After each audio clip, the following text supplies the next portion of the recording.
세상에서 진리를 말하는 것은 어려운 일이며 또한 위험한 일입니다. 세상 사람들은 진리를 듣기를 거부하기 때문입니다. 또한 진리를 말하는 이들이 죽임당할 수도 있기 때문입니다. 세상 사람들이 듣기 싫어하는 진리는 무엇이겠습니까? 그것은 이 세상에 대한 하나님의 심판이 있을 것이라는 진리입니다. 하나님께서 창조하신 이 세상에 대하여 하나님의 엄중한 심판이 있다는 것을 사람들은 듣기 거부합니다. 예수 그리스도에 대한 믿음으로 영원한 운명이 결정된다는 것을 사람들은 받아들이기 원치 않습니다. 그것은 교회 예배당 안에서만 주어지는 것이고 당신들의 신념과 가치일 뿐이지 모든 사람들에게 받아들여도록 강요될 진리는 아니다 라는 주장으로 하나님의 심판의 진리를 거부합니다. 이처럼 진리를 세상에 말하는 것은 어려운 일이며 또한 위험한 일입니다. 1세기 요한계시록이 쓰여질 당시에 성도들은 로마 황제를 신으로 숭배하지 않으면 죽임당하는 시대였습니다. 살려면 그저 세상이 요구하는 대로 순응하면 되었습니다. 그러나 예수 그리스도를 따르는 이들, 살아계신 하나님을 경외하는 이들은 세상의 요구에 순응할 수 없었습니다. 그들은 거부했고 진리를 말했고 그로 인해 죽임당했습니다. 1세기 말엽에는 그리스도인들의 숫자가 많지 않았을 뿐만 아니라 그로 인해서 모든 그리스도인들의 가정에는 대부분 순교자들이 있었습니다. 친척이건 친구건 가족이건 본인이건. 당시에 진리를 말하는 것은 곧 죽음이었습니다. 당시에 올바른 진리를 말한다라는 그런 맥락을 가진 단어 마르티스가 오늘날 순교자라는 단어, 영어 단어의 어원이죠. 진리를 말하다 목숨을 잃는 사람을 가리킵니다. 만일 이들이 목숨을 걸고 진리를 말하지 않았다면 오늘 우리에게 복음의 진리는 전해질 수 없었을 것입니다. 하나님의 뜻은 마지막 심판이 임하기 전에 많은 영혼들에게 진리의 말씀이 전해져 그들도 구원받게 되는 것입니다. 하나님의 나라는 이 하나님께 대하여 반역하는 세상으로부터 하나님의 통치를 인정하는 사람들만을 구원하시고 반역자들은 단순히 처벌하시는 방법으로 도래하지 않습니다.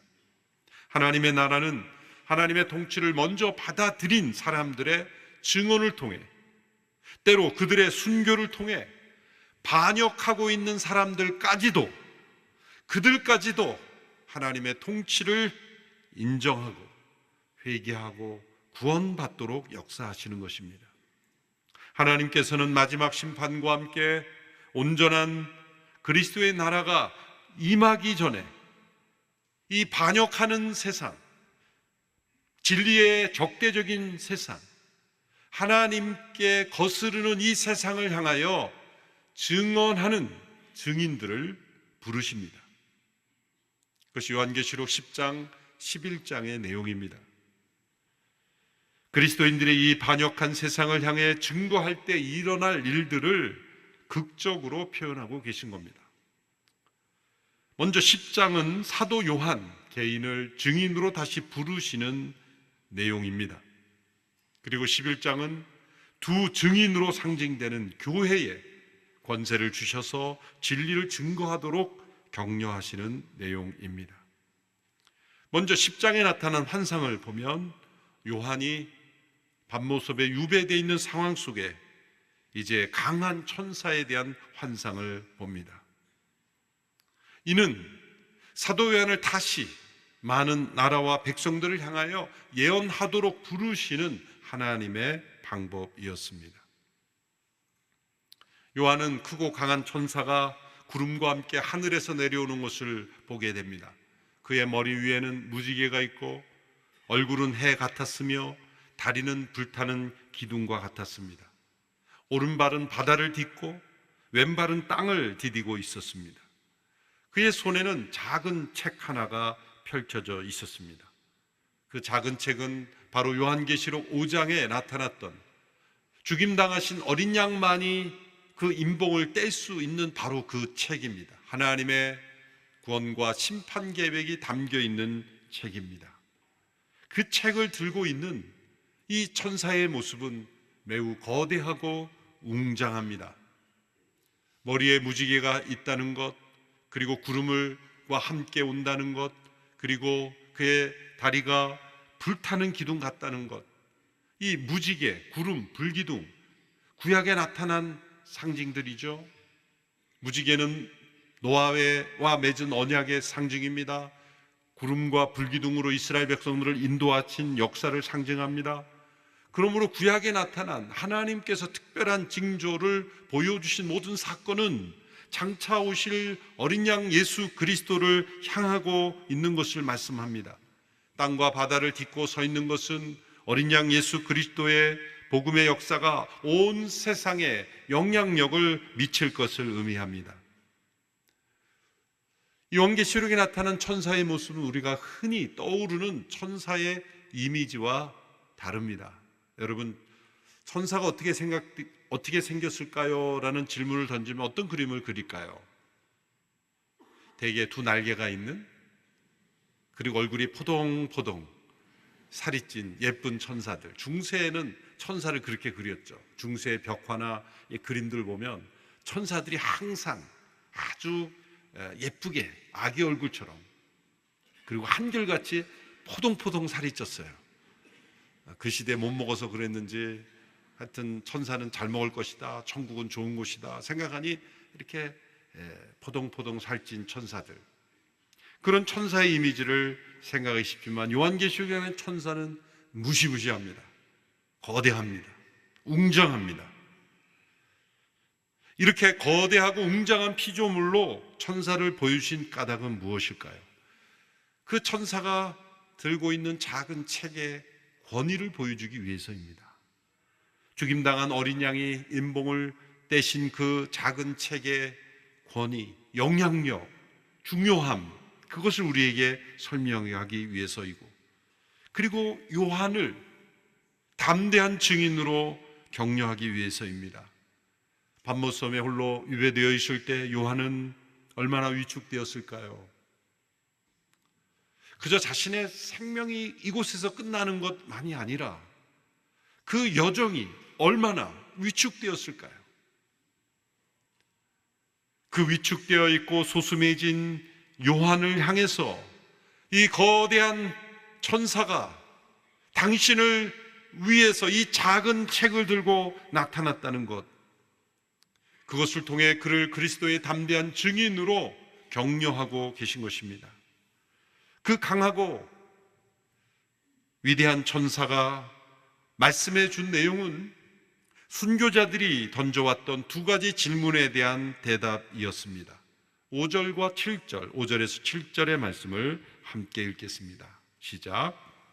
그때 내가 본 바다와 땅을 딛고 서 있던 천사가 하늘을 향해 오른손을 들고 하늘과 그 안에 있는 것들과 바다와 그 안에 있는 것들을 창조하신 영원토록 살아계신 분을 두고 맹세했습니다.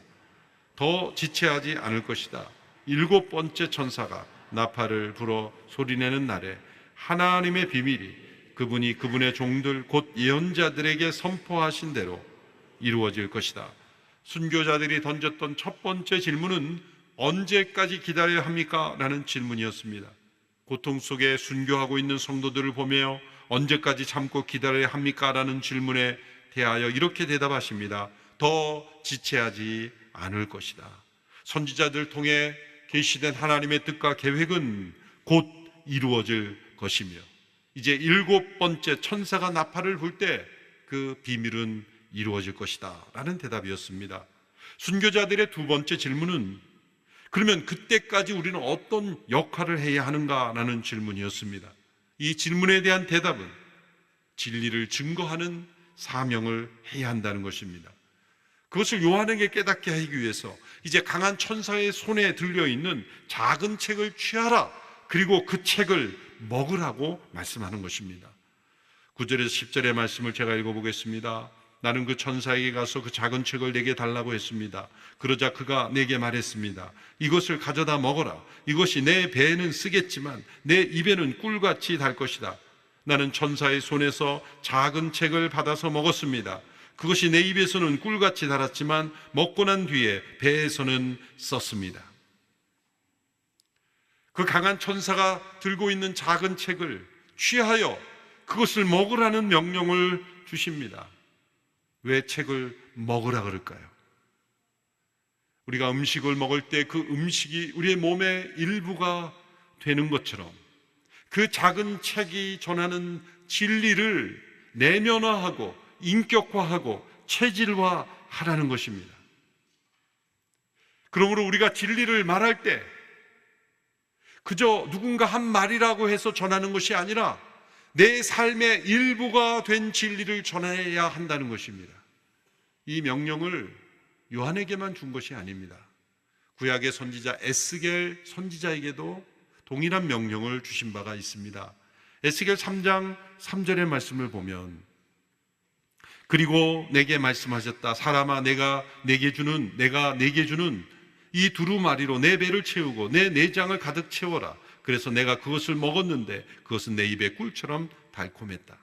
에스겔 선지자에게도 동일한 명령을 주셨습니다. 두루마리, 그 책을 먹으라는 겁니다. 왜 요한에게 그리고 에스겔에게 이 책을 먹으라는 명령을 주셨을까요?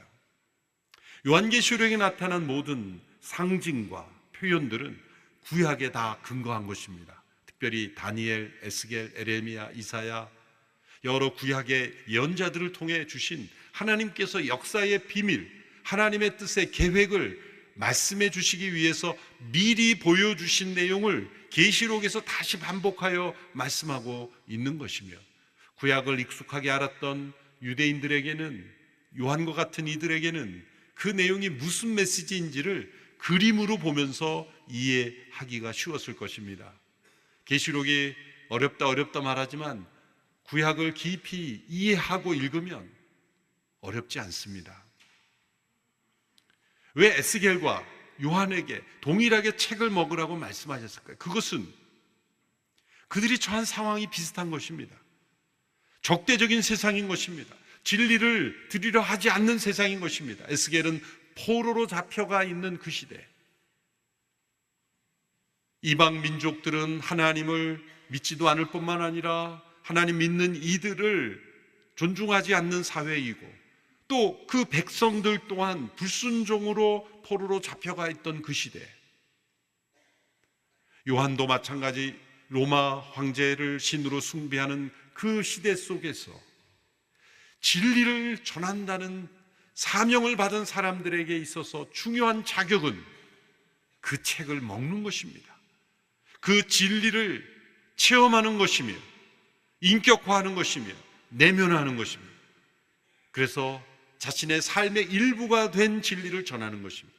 그러므로 증인의 능력은 어디에 있는 것입니까요? 말씀의 체험에 있는 것입니다. 적대적인 세상에서 진리를 증거할 때 진리를 체험적으로 알지 못하면 결코 증거할 수가 없습니다.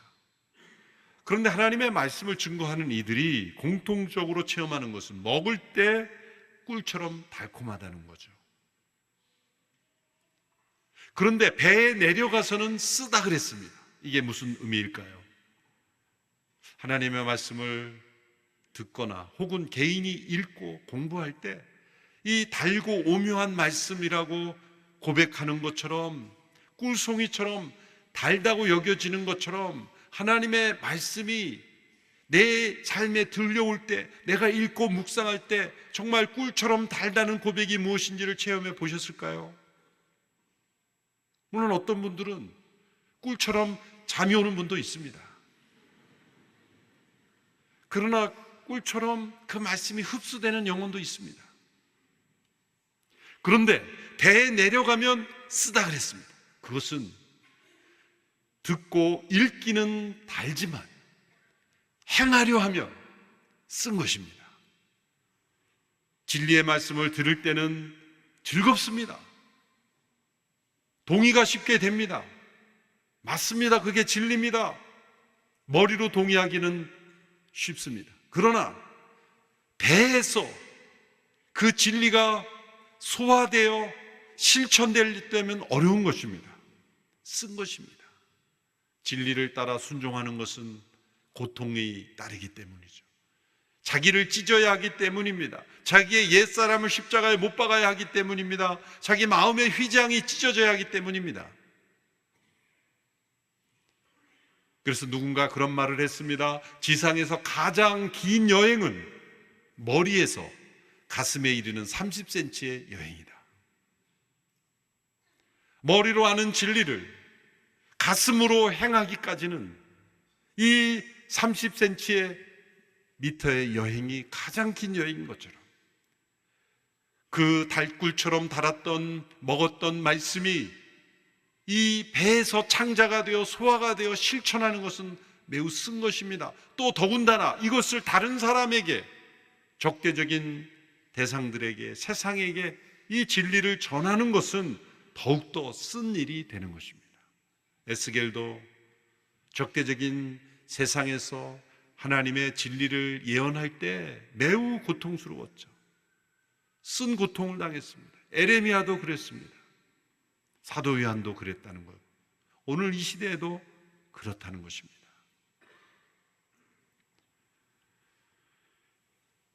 작은 책을 받아 먹은 요한에게 다시 사명이 주어집니다. 11절의 말씀입니다. 너는 많은 백성과 나라와 언어와 왕들에게 다시 예언해야 할 것이다. 10장은 선교의 부름과 함께 마칩니다. 요한을 다시 여러 민족을 향하여 예언하라는 명령이 주어집니다.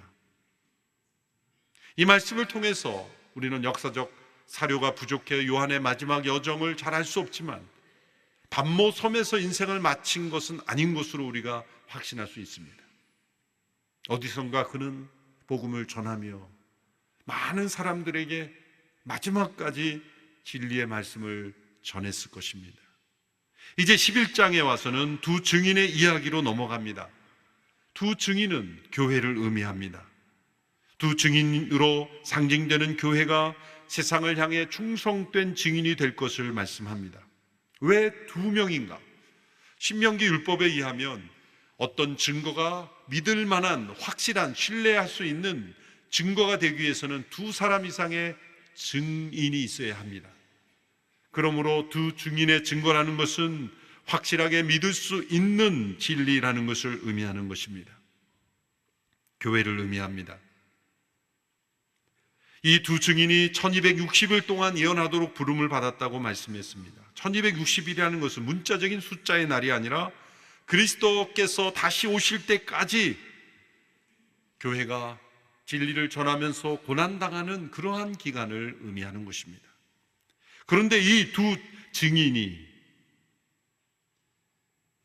증인의 예를 들고 계시는데 두 명의 구약의 선지자를 예로 듭니다. 그 두 증인에게 강한 권세를 주셔서 증거하게 하신다고 말씀합니다. 그 두 증인은 모세와 엘리야입니다. 그런데 이 11장 중반부까지 우리가 본문으로 읽지는 않았지만 이 내용을 읽어보면 이 모세와 엘리야의 이야기를 예수님의 이야기에 이렇게 오버랩 시켜서 중복시켜 놨습니다. 겹쳐 놓았습니다. 두 증인의 이야기는 드라마의 세 가지 장면으로 전개됩니다. 첫 번째 장면은 예수님의 초기 사역처럼 두 증인도 권세 있는 능력을 보여줍니다. 5절과 6절의 말씀을 함께 읽겠습니다. 시작. 누구든지 그들을 해치려고 하면 그들의 입에서 불이 나와 그들의 원수들을 집어삼킬 것입니다. 누구든지 그들을 해치려고 하면 반드시 같이 죽임을 당할 것입니다. 이들은 하늘을 닫을 권세를 가지고 있어 그들이 예언하는 날들 동안 비가 내리지 않게 할 것입니다.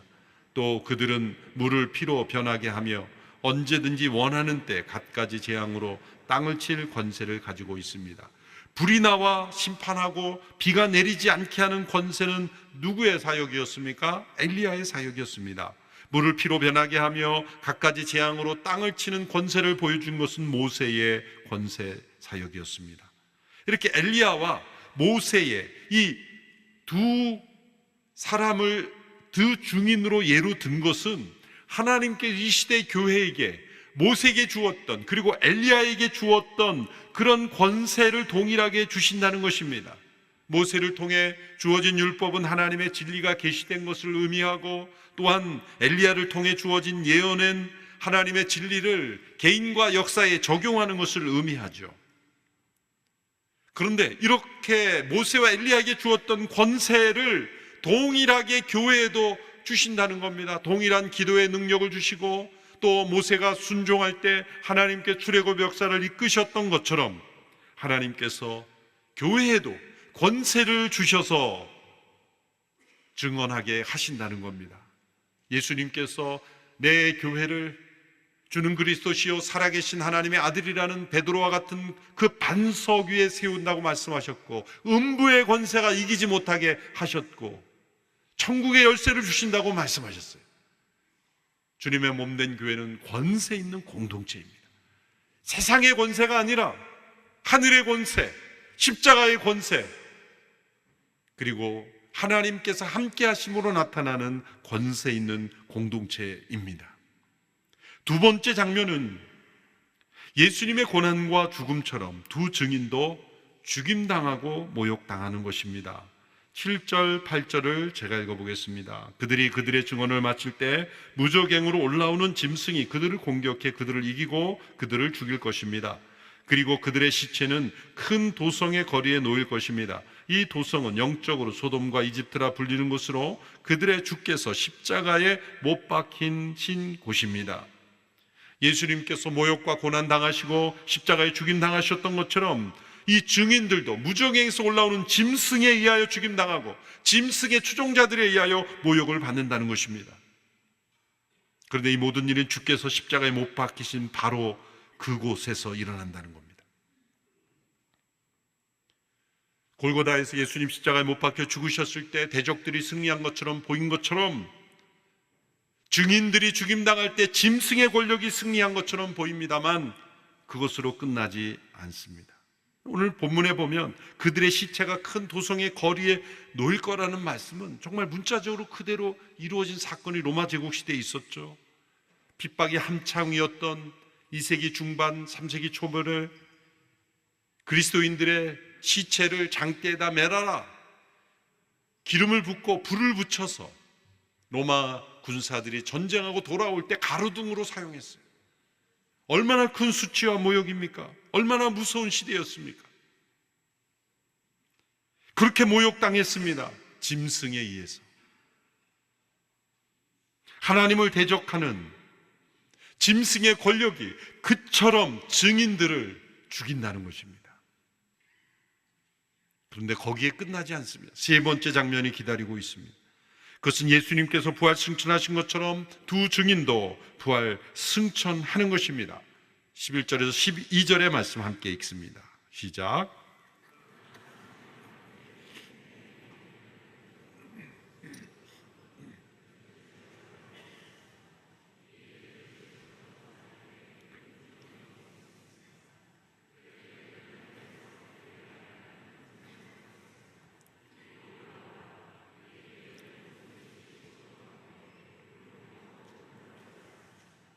예수님께서 십자가에 못 박혀 죽으셨지만 3일 만에 다시 부활 승천하신 것처럼 두 증인도 하나님의 영이 그들에게 임하여 일어나 부활한 것입니다. 그리고 승천한 것입니다.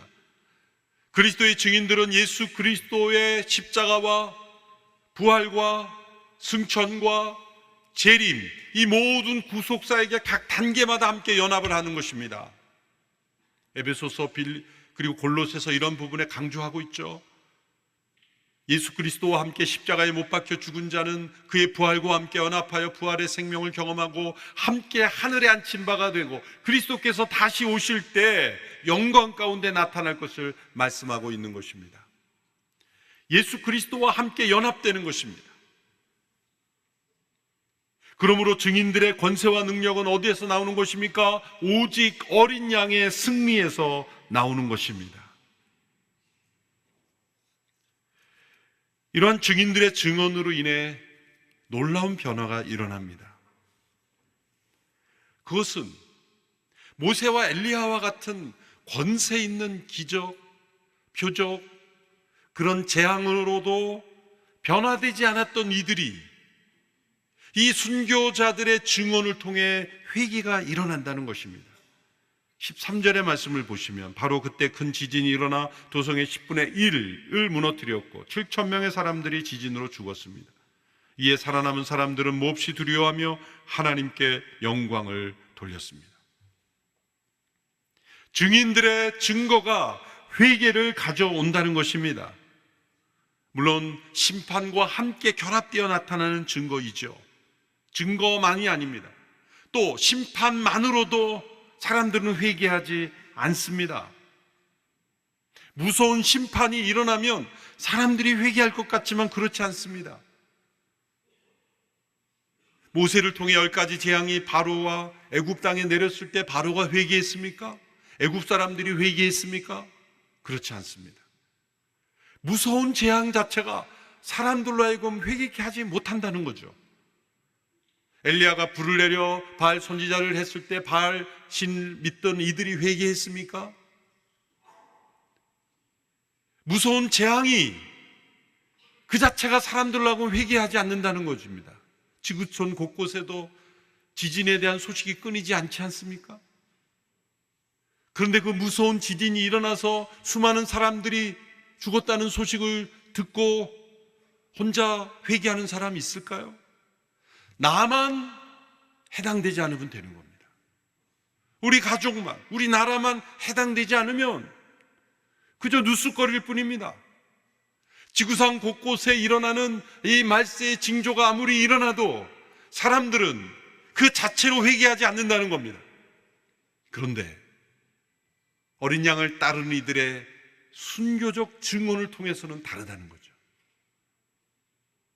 진리를 전하면 사람들이 회개할 것 같지만 즉시는 회개하지 않고 그들을 핍박하고 모욕하고 죽이지만 순교하는 그들이 부활의 역사로 말미암아 나타났을 때 그들은 두려워하며 하나님께 영광을 돌려드리며 돌이키는 역사가 일어나게 된다는 것을 말씀하고 있습니다.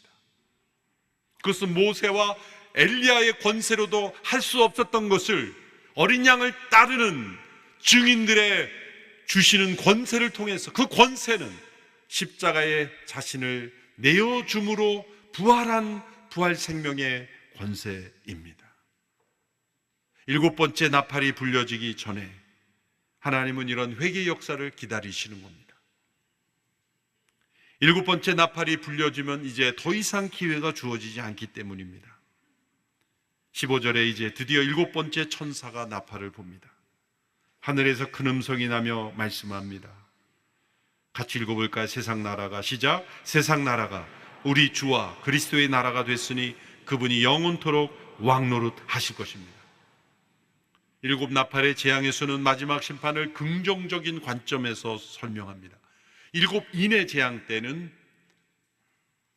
지진이 일어나고 해와 달과 별이 빛을 잃어버리는 끔찍한 재앙의 현장으로 마지막 심판을 묘사했지만, 이제 나팔의 재앙에서는 긍정적인 차원, 그렇게 심판이 임하지만 다른 차원에서 이것은 완전히 주와 그리스도의 통치가 이루어진 하나님의 나라가 임한 사건이다라는 것을 설명하는 것입니다. 다른 각도에서 심판을 설명하는 것입니다.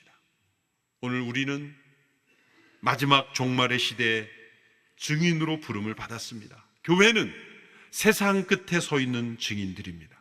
하나님께서는 예수 그리스도의 부활 승천하심으로 세상의 종말을 끝내지 않으셨습니다.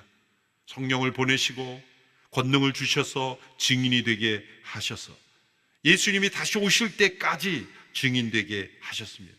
우리는 예수님의 초림과 재림 사이에 중간지대에 존재하는 증인들입니다. 이 시기의 의미는 오직 선교에서만 의미를 찾을 수 있습니다. 하나님이 이 시대의 증인들을 찾고 부르고 계십니다. 모세와 엘리야의 권세로도 행할 수 없었던 것, 또 하나님의 무서운 심판으로도 회개치 않았던 이들을 회개케 하시는 역사가 오직 어린 양의 승리를 믿고 따르는 증인들을 통해서 하나님은 마지막 때에 사람들을 구원하고 계신다는 것입니다. 이 부르심 앞에 우리 모두가 순종하며 어린 양을 따르는 충성된 증인으로 쓰임받는 우리 모두가 되기를 주님의 이름으로 축원합니다. 기도하겠습니다. 살아계신 하나님, 마지막 때에 우리 모두를 증인으로 불러주시니 감사합니다. 세상 끝에 서 있는 증인으로 그 소명을 다하는 저희들 되게 하옵시고, 7번째 마지막 나팔이 울려 퍼지기 직전 이 마지막 때에 더 많은 영혼을 그리스도께로 인도하는 사명을 감당케 하여 주옵소서. 예수님의 이름으로 기도하옵나이다. 아멘.